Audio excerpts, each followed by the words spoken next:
तंद्रा, आलस्य, विक्षेप, संशय, ये जिसके जीवन में अधिकायत है उसका सर्वनाश निश्चित हो जाता है साधना का।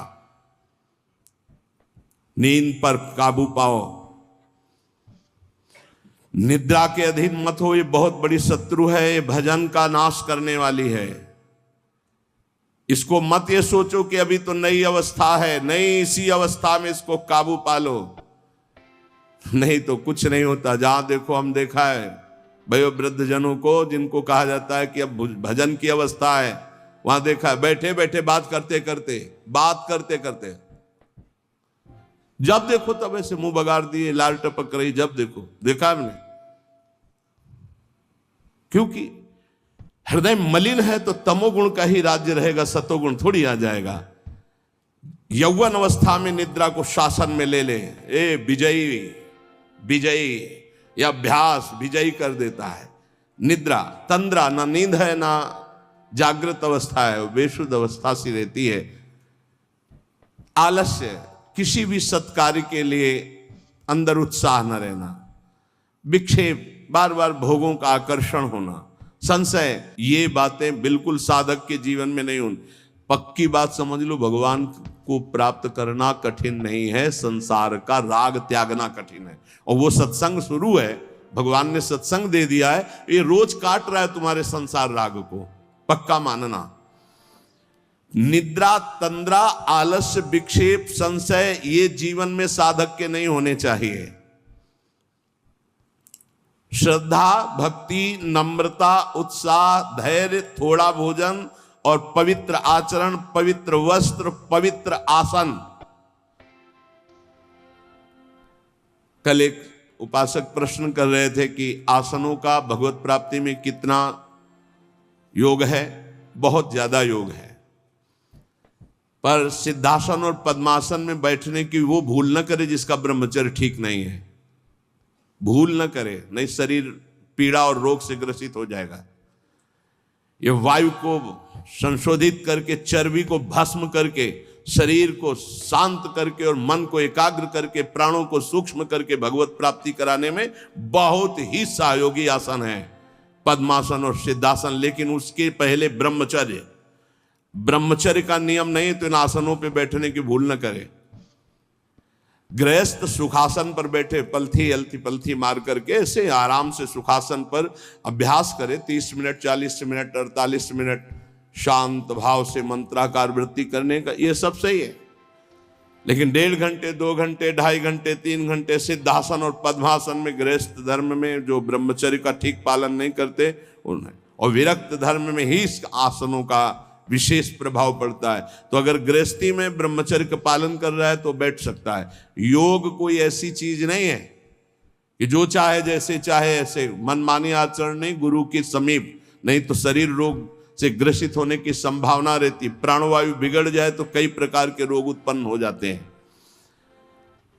उपासक को चाहिए कि आसनों का अवश्य अभ्यास करे। इससे ऊर्ध्वरेता होने में बहुत सहयोग होता है आसनों से, ब्रह्मचर्य का। जैसे आप शांत ऐसे बैठे हैं पद्मासन या सिद्धासन से, अब आपके अंदर वायु बिगड़ेगी, भीषण दर्द शुरू होगा, जांघों में दर्द शुरू होगा, शरीर में विशेष हरकत पैदा होगी, विशेष बिजली दौड़ेगी, एक शक्ति, शांत एकदम, मंत्र में पूरी वृत्ति।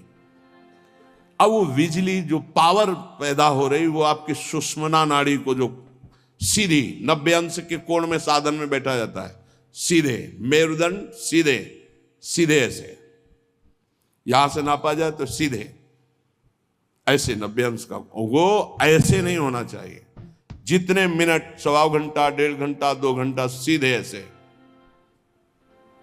आज्ञा चक्र पर दृष्टि हो आंतरिक या नासाग्र दृष्टि हो, और उसमें बार बार मंत्र लिखा जा रहा हो, चूक नहीं होनी चाहिए। मंत्र की चूक नहीं, बहुत जल्दी लाभ प्राप्त होता है, पर इसके लिए पूर्ण ब्रह्मचर्य की आवश्यकता है। जरा भी चूक नहीं, जैसा कह रहे हैं वैसा। प्राण सूक्ष्म होने लगेंगे, मन एकाग्र होने लगेगा, शरीर शांत होने लगेगा, चंचलता रहित, पर एक बार पसीना पसीना, एक बार भीषण कष्ट प्रतिदिन, जब तक शून्यावस्था नहीं आती शरीर की, तब तक वो साधक को यही पापों को भस्म करता है। यही आसन उसको दिव्यता प्रदान करते। अब इतनी हीट पैदा होती है उसके अंदर, अगर संयम से नहीं है तो व्यभिचारी बन जाएगा। बहुत ध्यान देने योग्य बात, उस समय उसकी कुंडलनी, उसकी सुषुम्ना नाड़ी, उसकी हर नाड़ी एक्टिव होती है उस गर्मी से, आध्यात्मिक शक्ति से। अगर वो व्यभिचार की जरा भी गलती करेगा तो कुंडलनी की अधोगति हो जाएगी, अधोगति नीचे की तरफ हुई, भारी व्यभिचारी बन जाएगा। ये ऊर्ध्वगामी जीव ही सुषुम्ना मार्ग संचारी, सुषुम्ना मार्ग से संचरण हुआ, आजीवन के लिए काम रूपी वेदना से मुक्त हो जाएगा। जे ही ऊर्ध्वरेता ब्रह्मचारी हुआ, संकल्प ही खत्म काम का, नष्ट हो जाएगा। एक ऐसी परमानंदमय स्थिति योगी की, वही सब बिना कुछ किए ये स्वाभाविक हो जाएगा यदि नाम जब श्वास प्रश्वास से किया जाए। ध्यान रखना, एक इतना कठोर और एक इतना सहज, श्वास प्रश्वास पर ध्यान है, हर समय नाम चल रहा है, वो सब बड़े शीतल प्रकृति से जागृत कर देगा। कुंडलनी जागृत हो जाएगी, सुषुम्ना मार्ग संचारी संचरण होने लगेगा। नाम जप में सब सामर्थ्य विराजमान है। ये केवल प्रवचन की बात नहीं कर रहा, अनुभव की बात कह रहा हूं। पूरे शरीर को झकझोर के रख देती जिस समय कुंडलनी जागृत होती यौगिक क्रियाओं के द्वारा, और नाम के द्वारा जब जागृत होती तो पता ही नहीं चलता कब जागृत हो गई। ये ध्यान रखो, वही नाम से ऐसे सहज में जागृत हो जाती कि उसको पता भी नहीं चलता कि हमारे अंदर कुंडलनी जागृत हो गई क्या, सुषुम्ना मार्ग खुल गया है क्या। खूब नाम में प्रीति,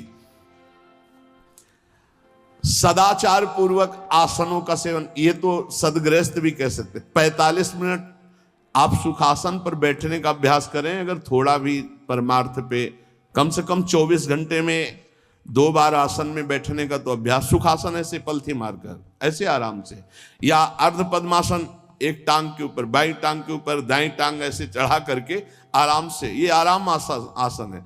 जो वयोवृद्ध हैं थोड़ा कुर्सी या सोफा या जैसे भी बैठो, पर ऐसा नहीं कि एक एक मिनट में इधर उधर, थोड़ा सा शांत बैठने की कोशिश करो। जैसे निरंतर विषयी पुरुष विषय चिंतन करता है तो उसे विषय की आसक्ति प्राप्त हो जाती है, ऐसे भक्त जब भगवान नाम चिंतन करता है तो उसे भगवान में आसक्ति प्राप्त हो जाती है। जैसे विषयी पुरुष विषय चिंतन करता है तो विषयों में आसक्ति हो जाती है जिसमें है ही नहीं कुछ, घृणित स्थानों में आसक्ति हो जाती है। फिर सच्चिदानंद का जब चिंतन होता है तो उसमें आसक्ति हो जाए तो कैसा आनंद होगा। भगवान मेरे समीप हैं, अनुभव हो रहा है, भगवान मेरे को ऐसे 1000 हाथों से ऐसे घेरे हुए हैं, भगवान निश्चय मेरे को स्वीकार कर चुके हैं। ऐसा 3 बातें उपासक को अनुभव होने लगती हैं जिसकी शरणागति पुष्ट हो गई है।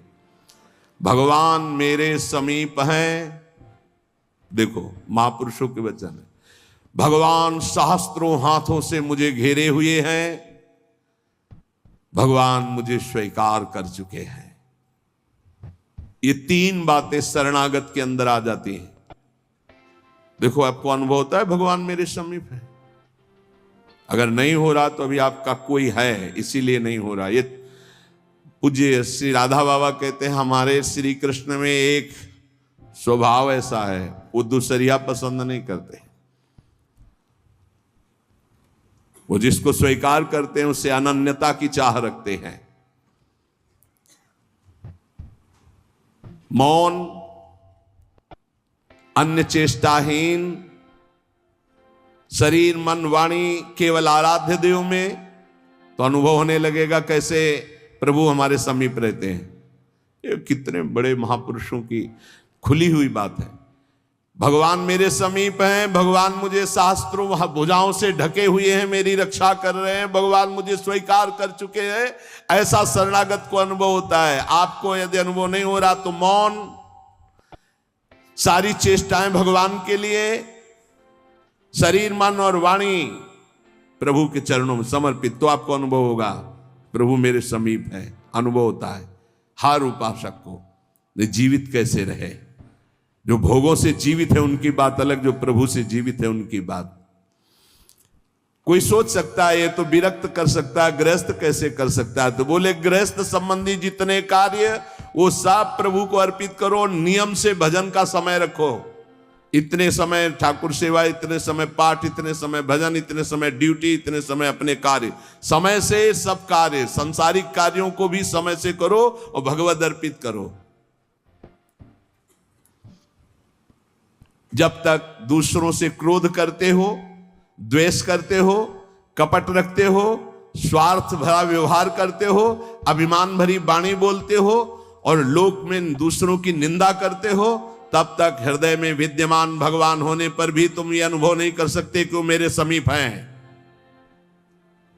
बहुत अमृत में वचन है, पता नहीं आपको कैसे लग रहे हो, बिल्कुल अंदर का ऑपरेशन है। जब तक दूसरों से क्रोध करते हो, द्वेष करते हो, कपट भरा व्यवहार करते हो, स्वार्थ रखते हो, अभिमान भरी बात बोलते हो, दूसरों की निंदा करते हो, तो हृदय में विद्यमान रहने पर भी भगवान का अनुभव नहीं कर सकते कि वो मेरे समीप हैं। ब्रह्मचर्य में जीवन परम पुरुषार्थ में जीवन होता है। ब्रह्मचर्य ही ब्रह्म की प्राप्ति का मुख्य हेतु होता है। ये मुख्य हेतु होता है। मान लो जिसके त्यागने में इतना सुख है, उसको रोकने में कितना सुख होगा। मान लो ये डॉक्टरों की ये बात हमारी समझ में नहीं आती जो ये कहते हैं कि ऐसा करना ठीक है। हमको उन लोगों की बात समझ में नहीं आती जो कहते हैं सर्वनाश का खेल खेलो और तुम स्वस्थ रहोगे। भगवान ऐसों की बुद्धि को बचाएं जो प्रमाण देना चाहिए कि हमारी नई पीढ़ी, हमारी नई समाज कैसे संयम में रहकर ऊपर उठती है। कोई भी घड़े में छेद कर दो भर जाए, ऐसा कैसे हो सकता है? चलनी में गैयादू है, दोष दैव को दे, हरिगुरु कहो न माने। कैसा कलयुग बढ़ गया है कि प्रमाण दिया जाता है सीरियल नौटंकी नाटकों से और डॉक्टरों से।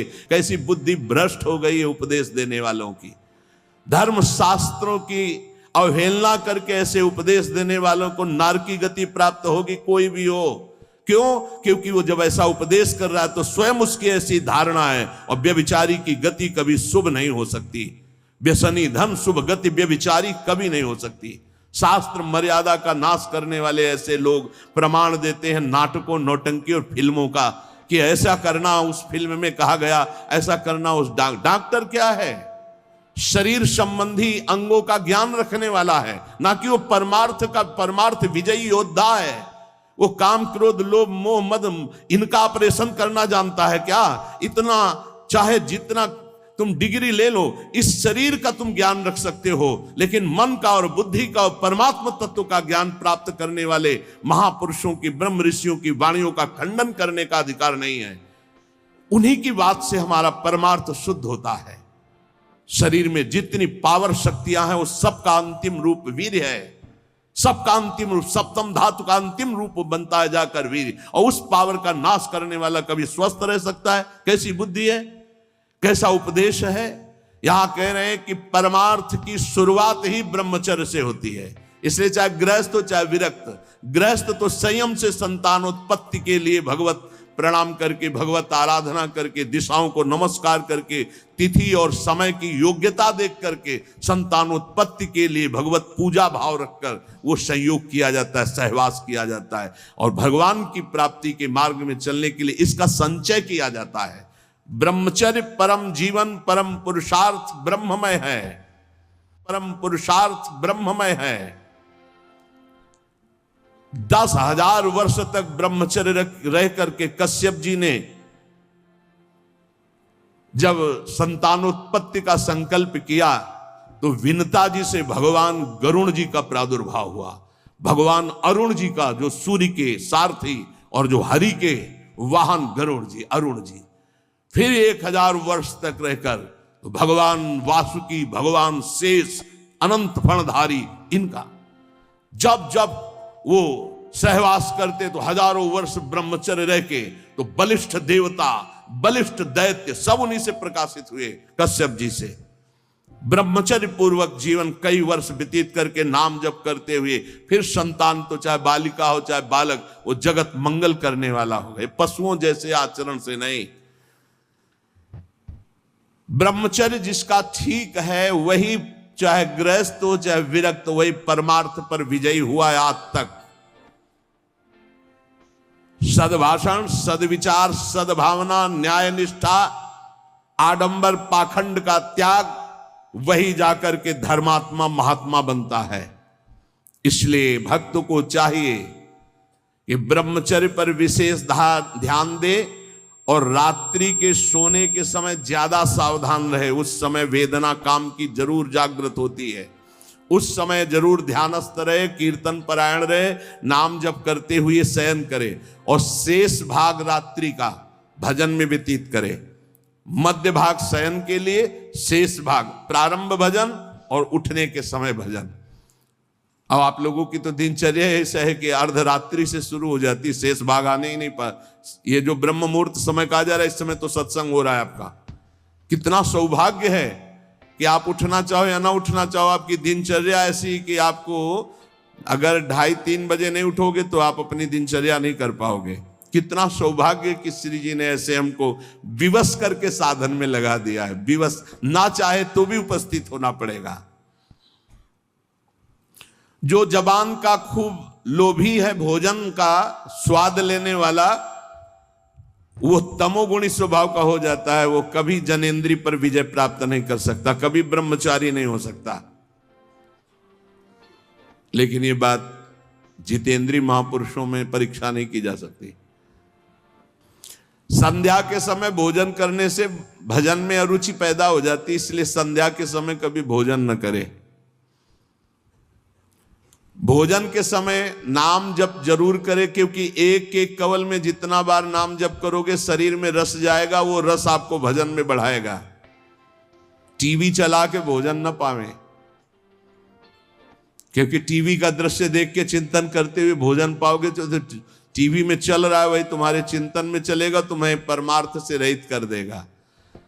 अगर बहुते कुछ देखने सुनने की आदत है तो उस समय संतों के पावन चरित्रों की चर्चा सुनो, कोई कथा चलाओ, कथा सुनते हुए भोजन पाओ। अगर एकाग्रता पूर्वक भजन करने की रुचि नहीं जागृत हुई तो सत्संग सुनो, संतों के चरित्र सुनो, बड़ा प्रभाव पड़ता है। संतों की छवियां सामने रखनी चाहिए जहां भोजन पाने का हो, कुछ सदुपदेश सामने रखने चाहिए।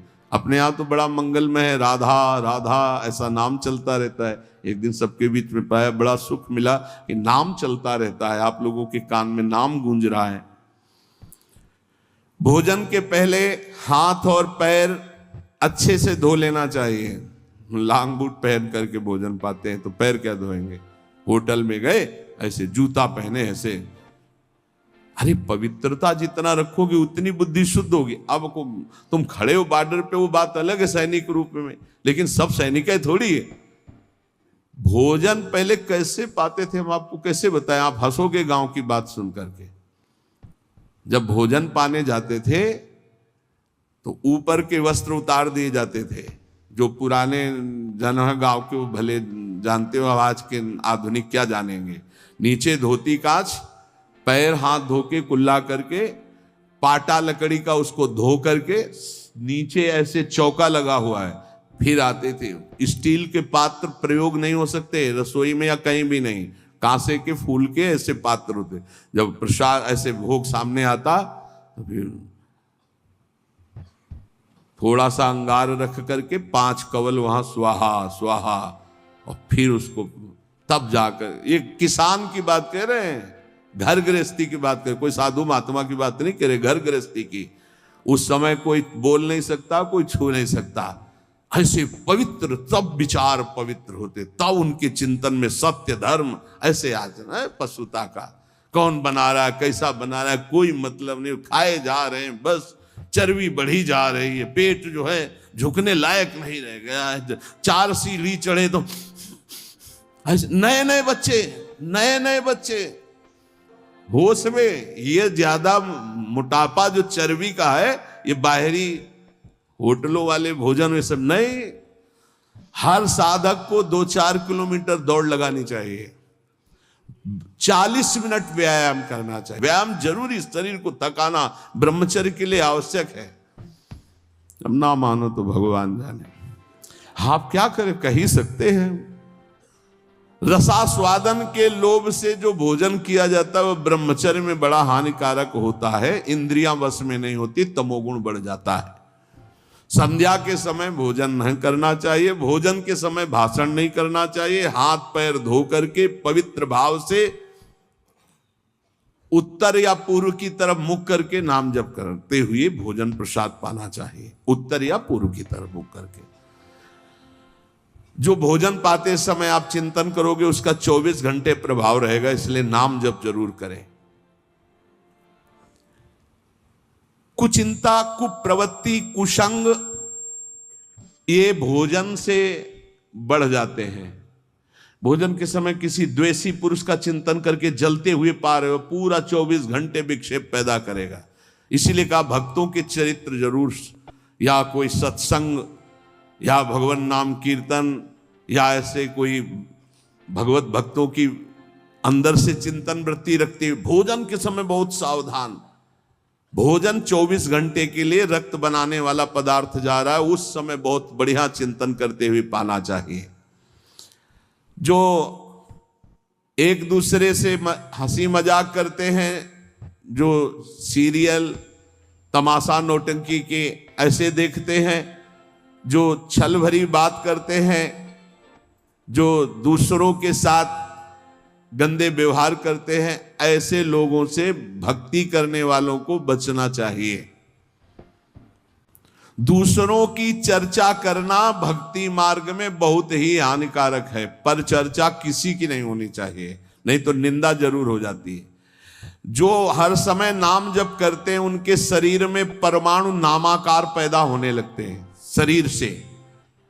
ऐसे जनों के साथ बैठना, संभाषण करना, उनके साथ भोजन पाना, या उनकी चरण रज या उनका उच्छिष्ट या उनका कुछ दिया हुआ पदार्थ मिले तो नाम जप में बड़ी रुचि बढ़ती है। जो शांत रहता है, वाद विवाद नहीं करता है, भगवत चिंतन परायण है, उसे ही शांताकार पुरुष कहते हैं। शांताकार, शांत रस। वहीं से जो तीर्थों में भ्रमण करता है उसकी चित्त वृत्ति बहुत जल्दी शुद्ध होती है, पर कुभावना और पाप आचरण का त्याग करके तीर्थ भ्रमण। ये बात तुम्हारे मन में कभी नहीं आनी चाहिए कि मैं दुर्बल हूं, मैं गृहस्थ हूं, ये नहीं आनी चाहिए। जब कोई कहता मैं गृहस्थ हूं तो उसी समय कहते ये बोलो मैं भगवान का हूं पर गृहस्थी धर्म से युक्त हूं। ये बोलो, आधी बात क्यों बोलते हो? तुम गृहस्थ हो, आधी बात है। पूरी बात है तुम श्री भगवान के हो पर तुम्हारा गृहस्थ धर्म है। जैसे हम प्रियाजू के हैं पर हमारा विरक्त धर्म है। आप प्रियाजू के हो, आपका गृहस्थ धर्म है। दोनों अपने अपने धर्म का पालन करके प्रियाजू को प्राप्त होंगे। मैं बहुत नीच हूं, दुर्बल हूं, अपवित्र हूं, ये सब बातें केवल बोलने की बात है। अंदर से बात रहती है मैं प्रियाजू को हूं, जैसा भी हूं प्रियाजू का हूं। ज्यादा इनका प्रभाव न पड़ने पावे अंदर, नहीं तो फिर निरुत्साहित हो जाओगे। नहीं, जैसा भी हूं प्रियाजू का हो। ये मन की दुर्बलता भजन से हटती है, धैर्य एवं उत्साह बढ़ने लगता है जिसका नाम जब चलता है। भक्त वही जो केवल गुरुदेव वाक्य और भगवत वाक्य पर विश्वास रखता है, अन्य नहीं। गुरुदेव के वचन और भगवान के वचन बस। ये काम क्रोध की तरंगे मन में उठती हैं, चिंता मत करो, नाम जप करो, गुरुदेव के वाक्य पर विश्वास रखो, शांत हो जाएंगी।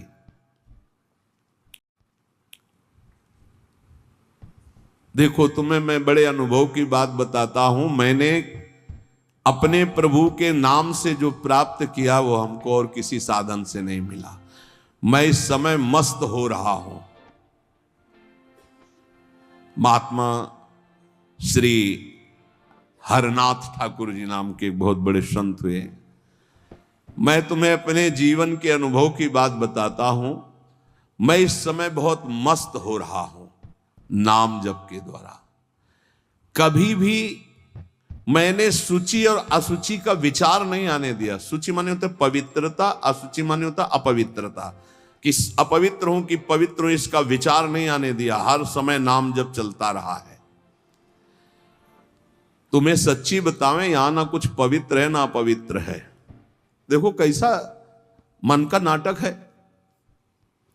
ऊपर से नहा लिया, हम समझ रहे पवित्र है, और यही मल भरा हुआ है। यही एक बस चावल भर चमड़ी का ढक्कन है ढका हुआ, नहीं तो यहां मलाशय मूत्राशय सब यही है।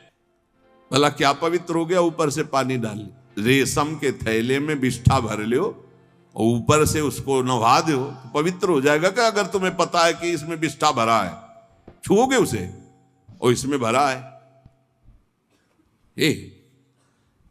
कितना इस शरीर से प्यार करते हो। है क्या ये थैला है और कुछ नहीं है।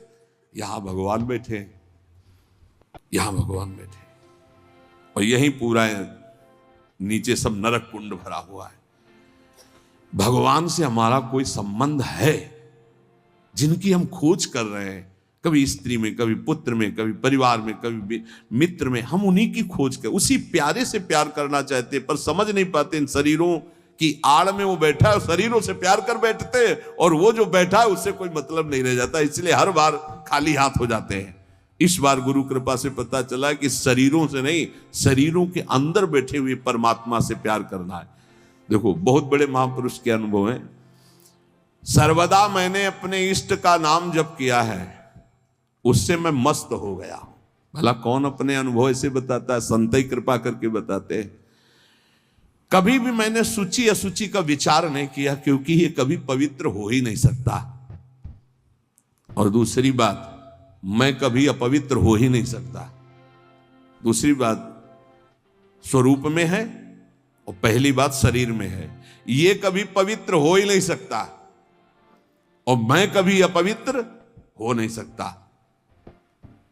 ईश्वर अंश, जीव अविनाशी, चेतन, अमल, मल रहित, ये मल युक्त, जड़, मलयुक्त, विनाशी, परिवर्तनशील, ये कभी पवित्र नहीं हो सकता। मैं कभी अपवित्र नहीं हो सकता। इसलिए चिंता की बात नहीं, हर समय राधा राधा राधा राधा।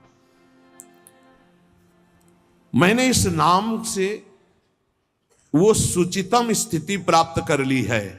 सुचितम माने परम पवित्र स्थिति, जिसको मैं वाणी से नहीं बता सकता। मैं इस नाम से एक स्थिति प्राप्त की है जो शयन में, स्वप्न में और जागृत में मुझे हर समय डुबोए रहती है। पकड़ना, महापुरुषों की बात पकड़ना। ये राधा नाम ही नहीं है, ये महामहिम परा मंत्र है, परा विद्या है। ये नाम ही तंत्र का सार है, ये नाम ही मंत्र का सार है, ये नाम ही ईश्वर श्री कृष्ण का सार है। राधा नाम वेद मंत्र और यंत्र तंत्र में सबे सार को सार, ताते श्री सुख प्रगट कियो नहीं, जान सार को सार। परम धन राधा नाम आधार। इस राधा नाम से बढ़कर के और कुछ भी नहीं है। श्री कृष्ण भी इसी नाम का जप करते हैं, और श्री कृष्ण ही इनको गुरु मानते हैं। किनको? जिनका नाम राधा है। पी को नाचन सिखवत प्यारी। कई ऐसी स्वामी हरिदास जी महाराज ने पद लिखे, कई ऐसे महापुरुष। 16 चौको 64, 4 गुना परम प्रवीण प्यारी जो लालजू से। 16 कला श्री लालजू, तो 64 कला परम प्रवीण श्री प्यारी जू। इस नाम के उच्चारण से भवरोग निवारण हो जाए तो साधारण बात है। दैहिक व्याधियों की तो पूछना ही क्या है। कोई भी चिंता तुम्हारा स्पर्श नहीं कर सकती, कोई भी बाधा स्पर्श नहीं कर सकती जिसकी जिह्वा पे राधा नाम है। मेरी बात मान जाओ, नामोच्चारण करो, सारा संसार तुम्हारा ही हो जाएगा। तुम देखोगे सारा संसार तुम्हें प्यार करेगा। तुम चिदानंद रस में मगन रहोगे, निरानंद की छाया भी नहीं छू सकती तुम्हें। आदि भौतिक, आदि दैविक, आध्यात्मिक कोई भी भय नहीं रहेगा। सभी भयभीत होकर भाग खड़े होंगे। सदा के लिए तुम निर्भय और निश्चिंत हो जाओगे। इसलिए मेरी बात मान लो, नाम लो। नाम जीव का एकमात्र कर्तव्य, उद्देश्य नाम। नाम भूल जाने पर इंद्र का इंद्रत्व भी नरक के समान लगने लगेगा यदि नाम जप करोगे तो। क्या है इंद्र के इंद्रत्व में? एक भारी स्वप्न है, अच्छा बस, जगो तो कुछ नहीं। देखो, नाम भूलने से माया के दास बन जाओगे और नाम चलने पर जीवन मुक्त हो जाओगे।